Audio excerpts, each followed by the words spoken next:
Bible in a Year Life, Chronological Project, Week 32, Day 4, The Message. No tears. God's message came to me.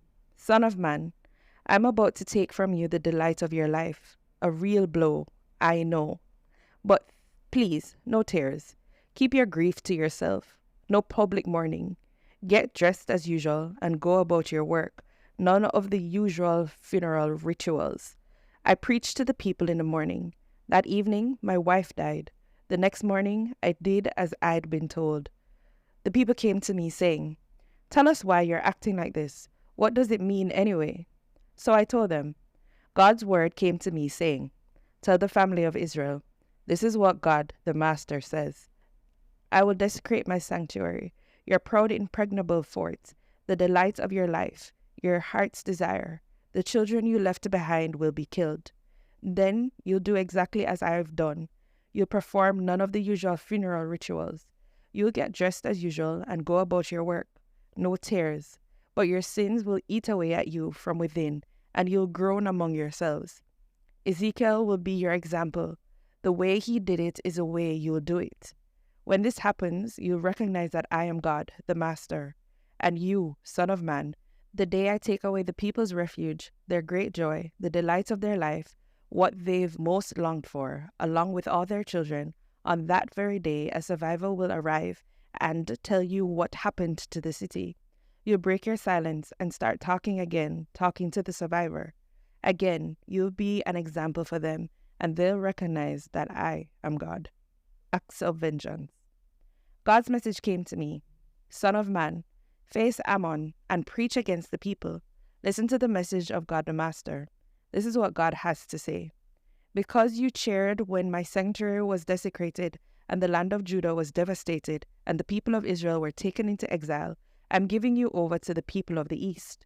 They'll move in and make themselves at home, eating the food right off your tables and drinking your milk. I'll turn your capital, Rabbah, into pasture for camels and all your villages into corrals for flocks. Then you'll realize that I am God. God the Master says, because you clapped and cheered, venting all your malicious contempt against the land of Israel, I'll step in and hand you out as loot, first come, first served. I'll cross you off the roster of nations. There'll be nothing left of you, and you'll recognize that I am God. God the Master says, because Moab said, look, Judah's nothing special, I'll lay wide open the flank of Moab by exposing its lovely frontier villages to attack, Beth Jeshimoth, Baal-Meon, and Kiriathaim. I'll lump Moab in with Ammon and give them to the people of the east for the taking. Ammon won't be heard from again. I'll punish Moab severely, and they'll realize that I am God. God the Master says, because Edom reacted against the people of Judah in spiteful revenge and was so criminally vengeful against them, therefore I, God the Master, will expose Edom and kill the lot of them, people and animals both. I'll waste it, corpses stretch from Timan to Dedan. I'll use my people Israel to bring my vengeance down on Edom. My wrath will fuel their action, and they'll realize it's my vengeance, decree of God the Master. God the Master says, because the Philistines were so spitefully vengeful, all those centuries of stored up malice, and did their best to destroy Judah, therefore I, God the Master, will oppose the Philistines and cut down the Cretans and anybody else left along the seacoast. Huge acts of vengeance, massive punishments. When I bring vengeance, they'll realize that I am God. Freedom to the slaves. God's message to Jeremiah at the time King Nebuchadnezzar of Babylon mounted an all-out attack on Jerusalem and all the towns around it with his armies and allies and everyone he could muster. I, God, the God of Israel, direct you to go and tell Zedekiah, king of Judah, this is God's message. Listen to me. I am going to hand this city over to the king of Babylon, and he is going to burn it to the ground. And don't think you'll get away. You'll be captured and be his prisoner. You will have a personal confrontation with the king of Babylon and will be taken off with him captive to Babylon. But listen, O Zedekiah, king of Judah, to the rest of the message of God. You won't be killed. You'll die a peaceful death. They will honor you with funeral rites as they honored your ancestors, the kings who preceded you. They will properly mourn your death, weeping, Master, Master. This is a solemn promise, God's decree. The prophet Jeremiah gave this message to Zedekiah, king of Judah in Jerusalem, gave it to him word for word.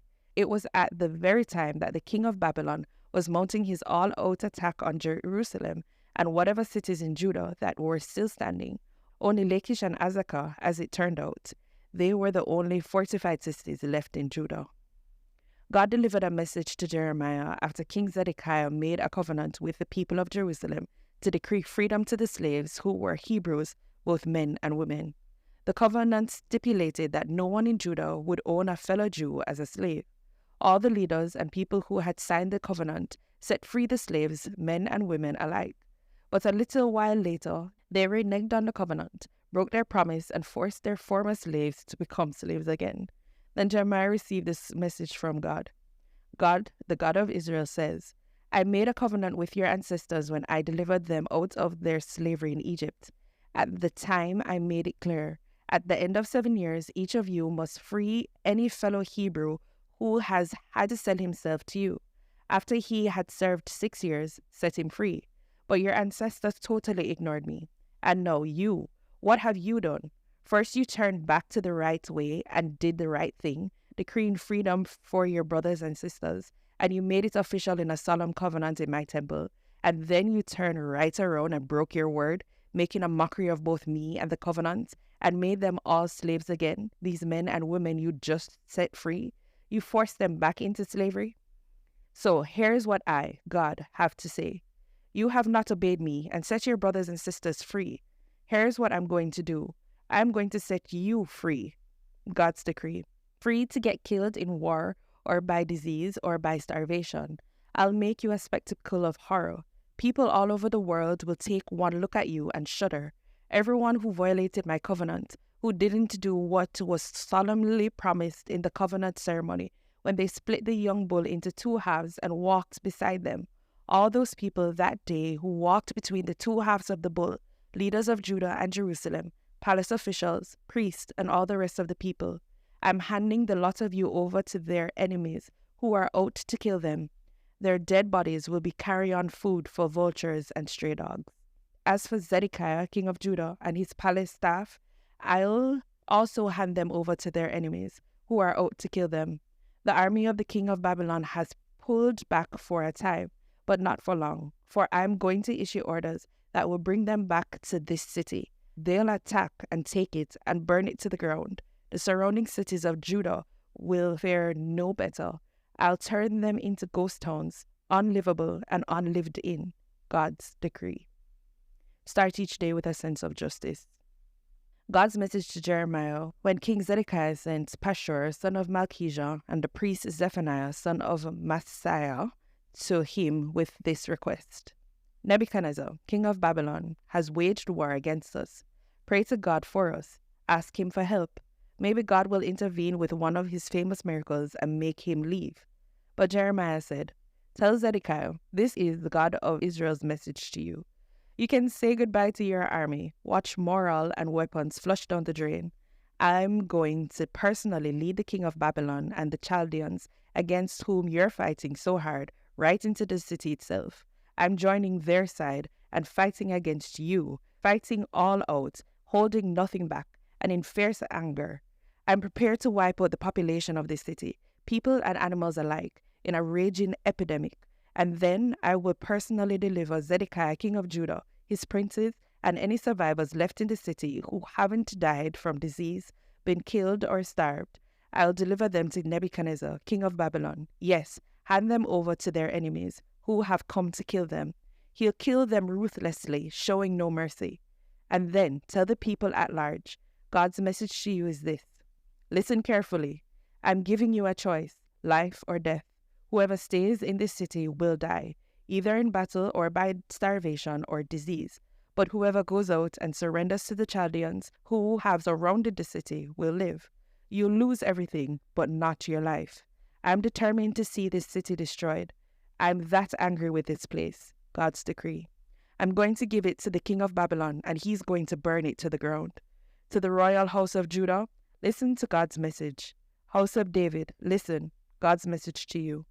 Start each day by dealing with justice.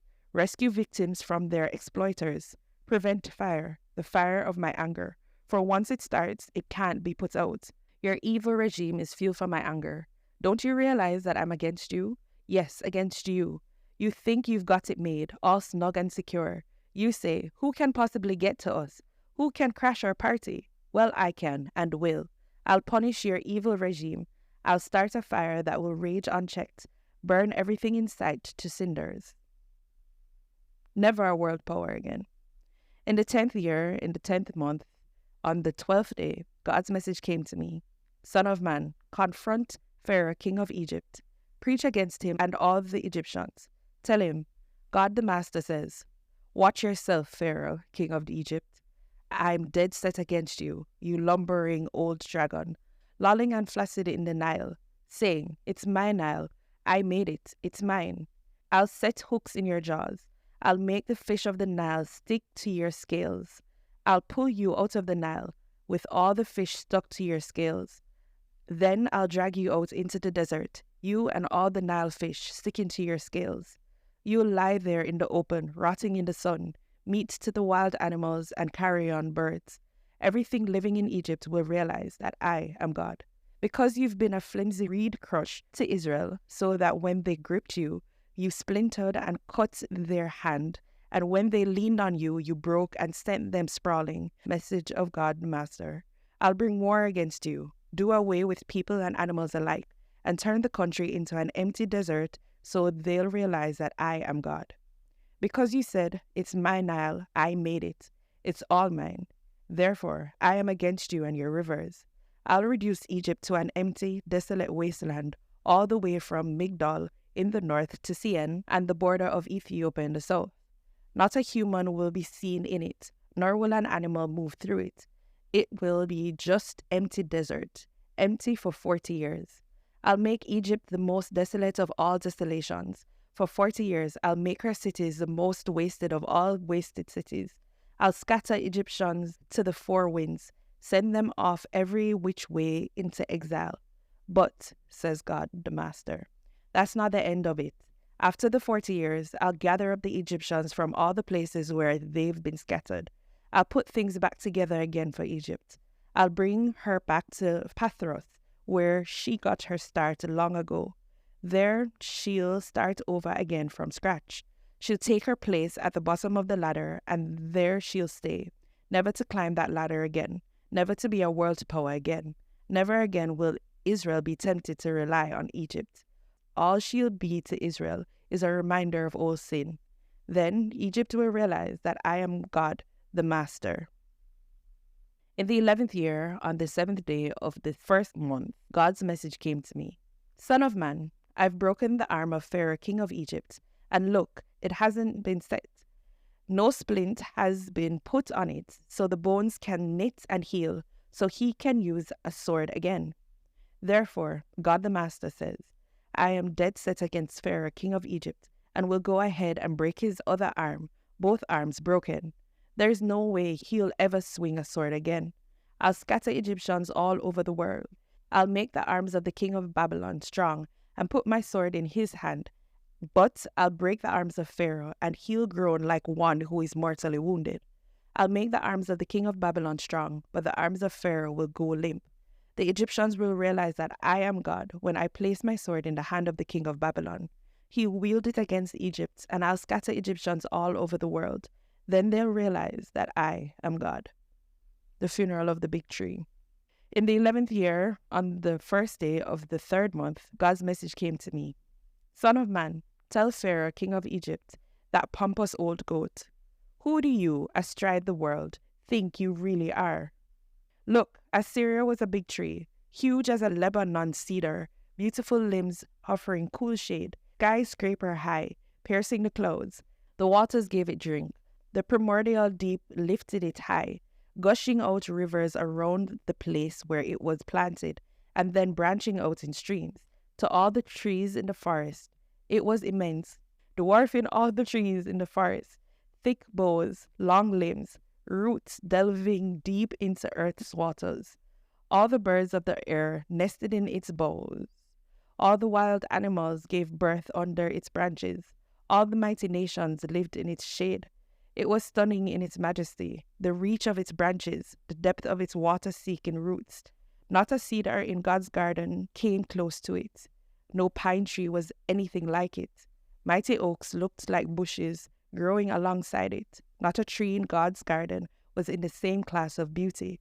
I made it beautiful, a work of art in limbs and leaves, the envy of every tree in Eden, every last tree in God's garden. Therefore, God the Master says, because it skyscrapered upward, piercing the clouds, swaggering and proud of its statue, I turned it over to a world-famous leader to call its evil to account. I'd had enough. Outsiders, unbelievably brutal, felled it across the mountain range. Its branches were strewn through all the valleys, its leafy boughs clogging all the streams and rivers. Because its shade was gone, everybody walked off. No longer a tree, just a log. On that dead log, birds perched, wild animals burrow under it. That marks the end of the big tree nations. No more trees nourished from the great deep, no more cloud-piercing trees, no more earth-born trees taking over. They're all slated for death, back to earth, right along with men and women, for whom it's dust to dust. The message of God, the Master. On the day of the funeral of the big tree, I threw the great deep into mourning. I stopped the flow of its rivers, held back great seas, and wrapped the Lebanon mountains in black. All the trees of the forest fainted and fell. I made the whole world quake when it crashed, and threw it into the underworld to take its place with all else that gets buried. All the trees of Eden and the finest and best trees of Lebanon, well watered, were relieved. They had descended to the underworld with it, along with everyone who had lived in its shade and all who had been killed. Which of the trees of Eden came anywhere close to you in the splendor and size? But you're slated to be cut down to take your place in the underworld with the trees of Eden, to be a dead log stacked with all the other dead logs, among the other uncircumcised who are dead and buried. This means Pharaoh, the pompous old goat. Decree of God, the Master.